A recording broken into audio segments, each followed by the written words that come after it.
నమస్తే. Welcome to ప్రజానాడి news.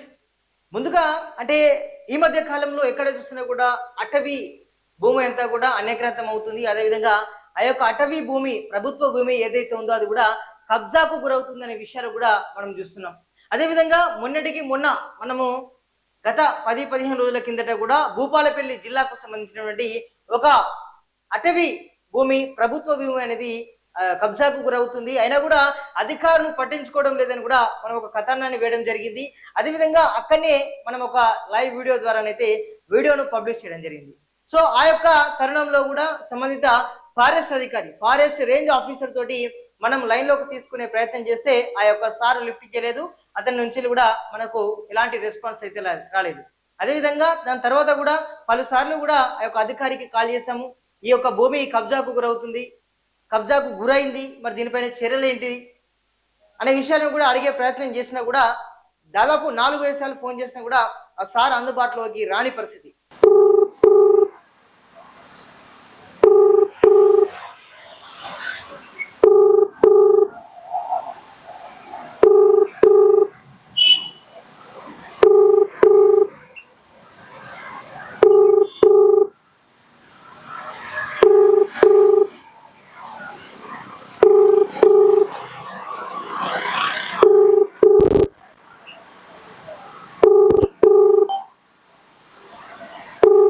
The person you're calling అంటే భూపాలపల్లి జిల్లా కేంద్రానికి ఆనుకొని ఉన్నటువంటి ఆ యొక్క 171వ సర్వే నెంబర్ మంజూర్ నగర్ పరిధిలో ఉంది. ఆ యొక్క భూమి అనేది రాను రాను దాన్ని మెల్లమెల్లగా పోడి చేసుకుంటూ వస్తే అది ఇప్పుడు ఒక పంటలు పండించడానికి దాని పంటలు పండిస్తున్న పరిస్థితి అక్కడ ఉంది. అంటే అటవీ శాఖ అధికారులు ఏం చేయాలి? అటవీ శాఖ అధికారులు అటవీ సంపదను కాపాడుకోవాలి. ఎందుకంటే నార్మల్గా ఒక పేదవాడు జస్ట్ అది వంట చెరు కోసమో లేకపోతే వంట వండుకోవడానికి ఆ వంట చెరు కోసమో ఆ కట్టెలు పట్టకపోతే అతన్ని నిలదీసి నువ్వు ఎందుకు పట్టుకోపోతున్నావు అడుగుతారు. అదేవిధంగా వాళ్ళ మీద కూడా కేసులు పెట్టినటువంటి ఈ అధికారులు కొన్ని ఎకరాలు కూడా కబ్జా అవుతుంటే ఏం చేస్తున్నారని కూడా మేము ప్రశ్నిస్తున్నాం. ఎందుకంటే ఈ యొక్క కబ్జా కారణంగా చాలా మటుకు అటవీ సంపద అనేది కనుమరుగైపోతుంది. ఎందుకంటే భూపాలపల్లి అంటేనే సింగరేణి ప్రాంతం, అటు మైనింగ్స్ ఉన్నాయి, ఓపెన్ కాస్ట్ ఉంది. దానివల్ల కూడా ఉష్ణోగ్రతలు పెరగడం వల్ల కూడా అలా పనిచేసినటువంటి వాళ్ళకు చాలా తీవ్రంగా అనారోగ్య పరిస్థితులకు గురయ్యే అవకాశాలు ఉన్నాయి. మరి అక్కడనే దాని పక్కకే ఆనుకునే భూపాలపల్లి ఎమ్మెల్యే క్యాంపు కార్యాలయం ఉంది. ఇంకా కొంచెం దూరం పోతే భూపాలపల్లి జిల్లా కలెక్టర్ కార్యాలయం ఉంది. ఎందుకంటే జిల్లాను పాలించేటువంటి ఒక అధికారి కార్యాలయం పక్కన ఉన్నా కూడా అధికారులు ఇట్లా పోతున్నా కూడా రోడ్డు పక్కనే ఆనుకొని ఉంది. ఇటు ఆర్డీఓ చూస్తారు, అదేవిధంగా ఫారెస్ట్ రేంజ్ ఆఫీసర్ చూస్తారు, డిస్ట్రిక్ట్ ఫారెస్ట్ ఆఫీసర్ చూస్తారు, ఎమ్మెల్యే చూస్తారు. అయినా కూడా దీనిపైన కూడా స్పందిస్తలేరు. ఇలా అటవీ భూములు అన్యగ్రంథం అవుతున్న వేళ చాలా మంది ప్రజలు ఇబ్బందులు పడాల్సిన అవస్థలు అయితే రానున్న రోజులు వస్తాయి. ఇంకా 5-10 సంవత్సరాలు చూస్తే నిజంగా అక్కడ అటవీ సంపదే లేకుండా పోతుంది. నిజంగా చూడడానికి అడవులు అంటే మరి గిట్లుంటాయా? అరే అడవుల పరిస్థితి ఏందని కూడా మనం ఒక్కసారి క్వశ్చన్ మార్క్ చేయాల్సిన పరిస్థితి రానున్న రోజులలో వస్తుంది. ఎందుకంటే ఈ యొక్క అటవీ సంపద కనుమరుగైపోవడం వల్ల ఇటు మూగజీవాలు కూడా ఇటు జనంలో కలిసిపోతే జనాన్ని సతమతం చేస్తున్న పరిస్థితి మనం ఆల్రెడీ డిస్కస్ చేసాం. ఎందుకంటే మామూలుగా అటవీ శాఖ అధికారులు మామూలుగా ఏమంటున్నారంటే ఆల్రెడీ వాళ్ళకు నోటీసులు ఇచ్చామని చెప్తున్నారు తప్పించి ఏ విధంగా నోటీసులు ఇచ్చారు, మరి ఏం పర్పస్ లో నోటీసులు ఇచ్చారు అనే విషయాలు అయితే వెలుగులోకి వస్తలేవు. కానీ వాళ్ళు నోటీసులు ఇచ్చారా ఇవ్వలేదా అనేది కూడా క్వశ్చన్ మార్కే. మరి ఈ అటవీ శాఖ అధికారులకు మరి ఆ యొక్క ఎవరైతే కబ్జా చేస్తున్నటువంటి వారికి ఏమన్నా సంబంధాలు ఉన్నాయా? మరి వాళ్ళు వీళ్ళతో ఏమైనా టైఅప్ చేశారా? ఇందులో పెద్ద రాజకీయ నాయకుడు ఉన్నాడా? ఈ ప్రతిపక్షంలో ఉన్నటువంటి నాయకుడు ఉన్నాడా? లేకపోతే ఇప్పుడు అధికారంలో ఉన్న నాయకుని అండదండలు యొక్క ఈ కబ్జా చేసినటువంటి వాళ్ళకు ఉన్నాయా? మరి ఈ యొక్క అటవీ శాఖ అధికారులు గిన్నిసార్లు జరుగుతున్నా కూడా ఇప్పటికి కూడా స్పందించకపోవడం ఏంటని కూడా ఇది ఒక ప్రశ్నార్థకంగానే మారింది. దీనిపైన కూడా ఏంటని కూడా మీరు ఒకసారి పునరాలోచన చేసుకోండి. ఎందుకంటే ఒక అధికారి భూములను సంరక్షించేటటువంటి శాఖ అటవీ శాఖ.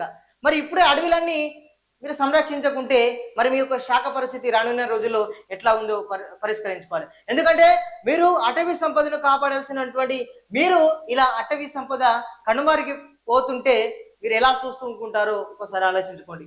ఎందుకంటే మీ యొక్క బాధ్యతనే, మీ పాత్రనే అటవీ శాఖను, అటవీ సంపదను కాపాడుకోవడమే. కానీ కొన్ని రోజుల నుంచి ఆ యొక్క భూమి దాన్ని పోడి చేసిన కొన్ని ఎకరాల్లో పోడి చేసిన వారికి అది లేదు కానీ జస్ట్ మామూలు వంట చెరుకు కోసం 2-3 కట్టెలు పట్టకపోతే వాళ్ళ మీద కేసులు పెడతారు, వీళ్ళ మీద కేసులు పెడతారు, వాళ్ళని ఇబ్బందులు పెడతారు, వాళ్ళని తిడతారు కూడా మీరు ఇష్టం వచ్చినట్లు. కానీ మంచి పేరున్న నాయకుడు, అదేవిధంగా మంచి రాజకీయ నాయకుడు, పలుకుబడినటువంటి నాయకుడు ఈ యొక్క భూమి దీన్ని పోటీ చేస్తే మీరు అయితే సైలెంట్గానైతే నోటు మీద ఏలేసుకుంటున్న పరిస్థితి అయితే ఉంది. అంటే ఇప్పటికైనా దీనిపైన స్పందించండి. ఎందుకంటే ఆ యొక్క భూమిని, ఆ యొక్క ప్రభుత్వ భూమిని ప్రభుత్వంలోకే తీసుకొచ్చేయాలి. ఎందుకంటే ప్రభుత్వ భూమిని ఆల్రెడీ వాళ్ళైతే కబ్జా చేసి వాళ్ళ పేరు మీద చేసుకున్నారు, పంటలు పండిస్తూ ఉన్నారు. అయినా కూడా ఇప్పటికీ కూడా స్పందించకపోవడం ఏంటని కూడా ప్రశ్నార్థకంగానే, దీనిపైన కూడా అసలు ఏంటిది దానిపైన అనేది కూడా చాలా మందికి అయితే ఒక ప్రశ్నార్థకంగానే వాళ్ళ మైండ్లోనే అయితే ఆ ప్రశ్నలు అయితే మెలుగుతున్నాయి. ఎందుకంటే అధికారులకు వీళ్ళకి ఏమైనా టైప్ ఉందా, లేకపోతే ఈ కబ్జా చేసిన వ్యక్తికి ఏమైనా అన్నదండలు ఉన్నాయని కూడా విషయాలు అయితే అర్థమవుతుంది. ఎందుకంటే ఒక అటవీ శాఖ సంపదలు, అదేవిధంగా వృక్షో రక్షిత అని అంటారు, అదేవిధంగా ఇటు చెట్లను పెంచాలి, మానవాళిని రక్షించాలని కూడా ఈ అటవీ శాఖ అధికారులే ఫ్లెక్సీలు పెట్టి అదేవిధంగా కార్యక్రమాలు చేపడతారు. అంటే ముఖ్యంగా ఈ రోడ్ల పొంటి మీరు చెట్లు పెడుతున్నారు, అదే భూమి అటవీ శాఖకు సంబంధించి కొన్ని చోట్ల ఖాళీగా ఉంది, వాటిని వేరే వాళ్ళు కబ్జా చేసుకుంటున్నారు, మరి దాంట్లో మీరు చెట్లను పెడతలేరు కదా. ఎందుకంటే అన్యక్రాంతమైన భూమిని ఇట్లా గుడ్లాపలించి నోరపలించి చూసుకునే తప్పించి వాళ్ళ మీదనైతే ఇప్పటికి కూడా చర్యలు లేవు. ఏదైతే కబ్జా అయినటువంటి భూమి ప్రభుత్వం ఆధీనంలోకి వచ్చే వరకు ప్రజానాడిలోనైతే ఇలాంటి కథనాలు వస్తూనే ఉంటాయి. తప్పనిసరిగా ఈ యొక్క ఫారెస్ట్ రేంజ్ ఆఫీసర్ ఎవరైతే ఉన్నారో ఆ అధికారి స్పందించి వారికి నోటీసులు ఎట్లా ఇస్తారో ఇవ్వండి. అదేవిధంగా ఆ భూమిని కూడా ప్రభుత్వంలోకి తెచ్చుకునే ప్రయత్నం అయితే చేయండి.